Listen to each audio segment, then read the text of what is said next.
मोठा आनंद झाला आणि मायबापांच्या आनंदाच्या भरामध्ये महाराज सांगतात सकाळ झाली नंद गेला नंद वय जय कन्हैयाला आलं की हत्ती घोडा पालकी जय कन्हैयाला आलं की महाराज वर्णन करतात की त्या ठिकाणी इतका आनंद झाला वेडा होऊन नाचे आनंद नंद हरियाला माझ्या गोविंदे वेडा होऊन नाचे आनंद नंद हरियाला माझ्या गोविंदे वेडा होऊन नाचे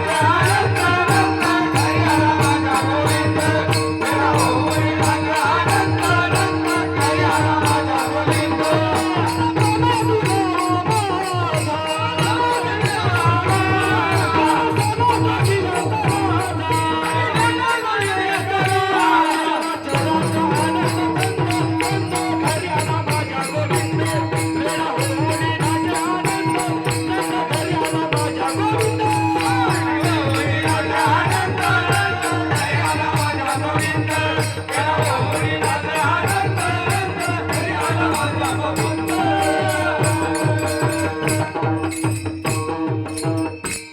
भगवान परमात्मा जन्माला आल्यानंतर त्या गोकुळामध्ये इतका आनंद झाला मला सांगतात की त्यावेळेस एक धावी एकी पुढे एक वाटी सुंट वडे अशी गलबल झाली दास जणी हेल घाली हो हेल घाली एक गवळण येते विचारते काय ग बाई तू त्या नंदराजाच्या घरी गेले काय सांगू त्या ठिकाणी त्या बाळाचा ती इतका सुंदर आहे बाळ इतका सुंदर आहे एक दुसऱ्याला विचारते गवळण कसा ग सुंदर आहे त्यावेळेस ती गवळण सांगते राजा सकुमार दनाचा पुतळा राजा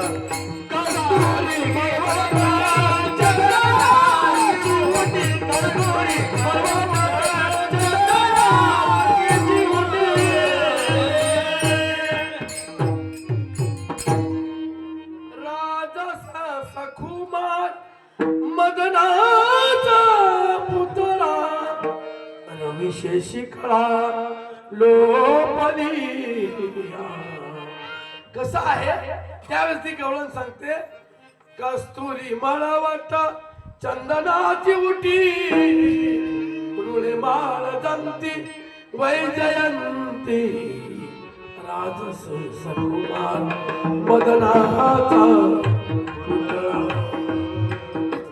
इतका सुंदर आहे लावण्य सुंदर आहे त्या आनंद राजाच्या घरी मोठा आनंद झाला पण कौस भयभीत झाला हा 8वा वैर्यमाला जन्माला कसा आला सभा भरली सभेमध्ये चर्चा केली त्या नंद राजाच्या घरी कृष्ण जन्माला आलेला आहे त्याला मारण्यासाठी कोण जाईल त्याला 5 गाव इनाम भेटतील हे जेव्हा सांगितल्यानंतर कोण जाणार पुतना नावाची राक्षसी तयार झाली इकडे भगवान श्रीकृष्णाला माय बाप्पांनो त्या ठिकाणी सांदीपणी गुरुवारी येतात नामकरण विधी होते कृष्णाचं नाव ठेवले जात आहे आणि हे जेव्हा कौसाला कळल्यानंतर हळूहळू हा मोठा वाढत चाललेला आहे आणि अशा वेळेस ती पुतना नावाची राक्षसी तयार झाली म्हणे बाई तू कशी जाशील मी स्तनामध्ये विष घेऊन जाईन म्हणे आणि ती राक्षसी तरुण झाली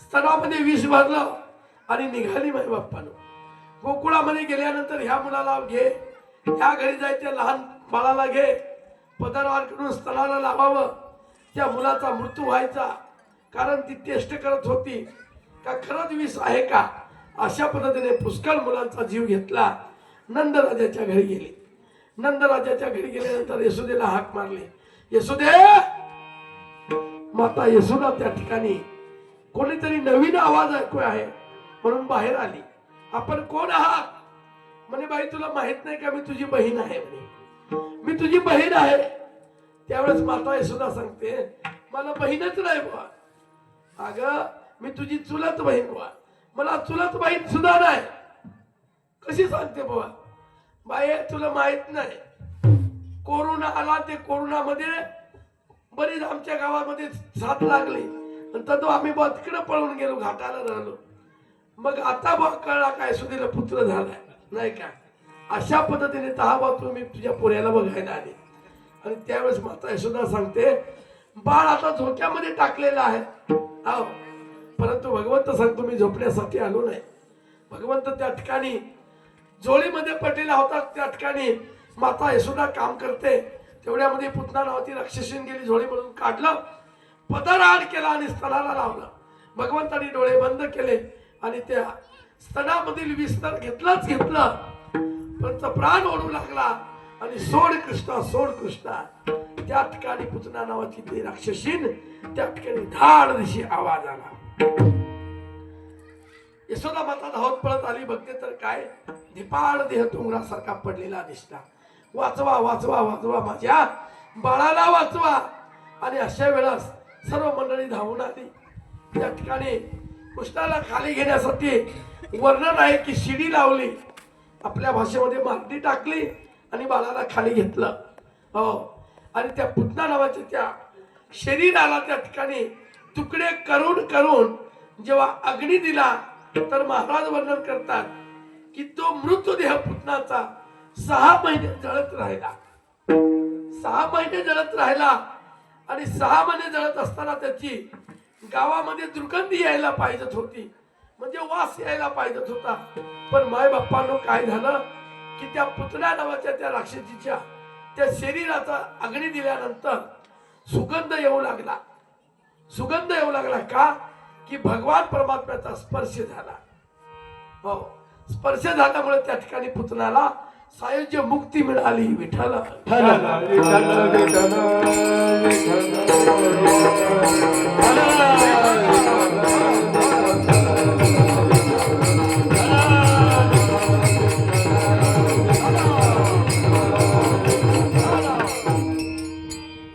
दोघांची काहीतरी कंडी होती बरं का. आमच्या गावठी भाषेमध्ये सचिन महाराज सांगतात याला कंडी म्हणतात, असं म्हणजे पुढे चावलायचं म्हणजे असं. तर अशा पद्धतीने माय बाप्पांनो इकडे कौसाला भय झाला. कोणी सांगितलं की तुझा वैरी मारायला गेला, तो पुतनेचा मृत्यू झाला.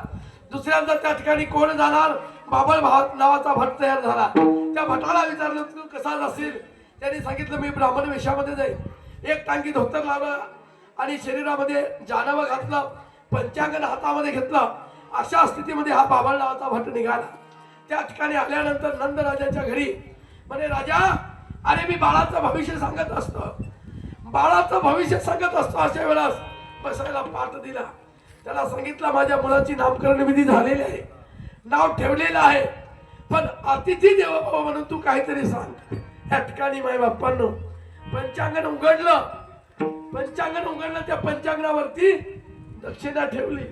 हा पूर्वीपासून चाललेला आहे, दक्षिणा ठेवल्याशिवाय पाहत नाही ब्राह्मण माय बाप्पा. आता तर असं झालेलं आहे 10 आणि 50 टाकलं ना जगन बाबा, अरे काय बटाटा घ्या ठेवतोस का, कमीत कमी 100 ठेव, जास्तीत जास्त 500 ठेव. म्हणजे असं झालेलं आहे नाही का. ते सर्वांना कथा भाग आहे की अशा वेळेस त्या बाबा भटांनी सांगितलं हा अनिष्ट तिथीला जन्माला आलेला आहे, याला पुढे पुष्कळ पत्त्या होतील, याला आता संपून टाकावं. भगवंत सांगतो अरे माझ्याच घरी येऊन माझी जी विटंबना करतोस. आणि त्या बसलेल्या पाटाला सांगितलं याची उचल आपट कर. उचल आपट केली, अशी त्याची स्थिती झाली की महाराज सांगतात हा बाबळ भट पळू लागला. पळता पळता कृष्णाने त्या ठिकाणी आज्ञा केली. त्या गोकुळातील जसं आपलं गोकुळ आहे, हे काही दिवसांनी गोकुळ होणार आहे. सध्या गोकुळच आहे बरं का, पण पेंडिंगला आहे, गोकुळ झाल्याशिवाय राहणार नाही. अशी शिस्त पाळली ना, काही दिवसांनी या गोकुळचं गोकुळ होणार आहे, त्याच्या मात्र तीळ मात्र शंका नाही.